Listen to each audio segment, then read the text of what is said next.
Chapter 21. Now the Lord was gracious to Sarah, as he had said, and the Lord did for Sarah what he had promised. Sarah became pregnant and bore a son to Abraham in his old age, at the very time God had promised him. Abraham gave the name Isaac to the son Sarah bore him. When his son Isaac was 8 days old, Abraham circumcised him as God commanded him. Abraham was 100 years old when his son Isaac was born to him. Sarah said, God has brought me laughter, and everyone who hears about this will laugh with me. And she added, Who would have said to Abraham that Sarah would nurse children? Yet I have borne him a son in his old age. The child grew and was weaned, and on the day Isaac was weaned, Abraham held a great feast.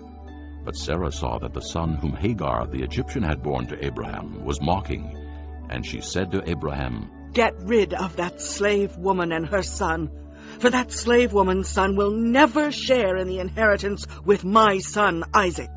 The matter distressed Abraham greatly, because it concerned his son. But God said to him, Do not be so distressed about the boy and your maidservant. Listen to whatever Sarah tells you, because it is through Isaac that your offspring will be reckoned.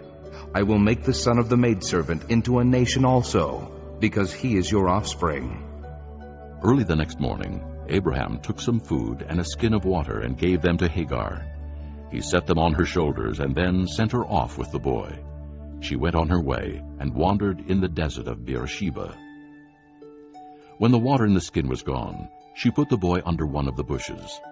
Then she went off and sat down nearby, about a bowshot away, for she thought, I cannot watch the boy die. And as she sat there nearby, she began to sob. God heard the boy crying, and the angel of God called to Hagar from heaven and said to her, What is the matter, Hagar? Do not be afraid. God has heard the boy crying as he lies there. Lift the boy up and take him by the hand, for I will make him into a great nation. Then God opened her eyes, and she saw a well of water. So she went and filled the skin with water and gave the boy a drink. God was with the boy as he grew up. He lived in the desert and became an archer. While he was living in the desert of Paran, his mother got a wife for him from Egypt.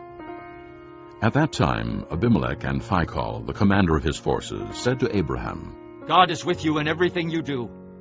Now swear to me here before God that you will not deal falsely with me or my children or my descendants.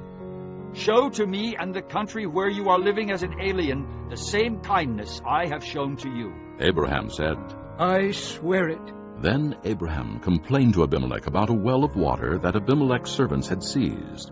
But Abimelech said, I don't know who has done this. You did not tell me, and I heard about it only today. So Abraham brought sheep and cattle and gave them to Abimelech, and the two men made a treaty. Abraham set apart 7 ewe lambs from the flock, and Abimelech asked Abraham, What is the meaning of these 7 ewe lambs you have set apart by themselves? He replied, Accept these 7 lambs from my hand, as a witness that I dug this well. So that place was called Beersheba, because the two men swore an oath there. After the treaty had been made at Beersheba, Abimelech and Phicol, the commander of his forces, returned to the land of the Philistines. Abraham planted a tamarisk tree in Beersheba, and there he called upon the name of the Lord, the eternal God. And Abraham stayed in the land of the Philistines for a long time.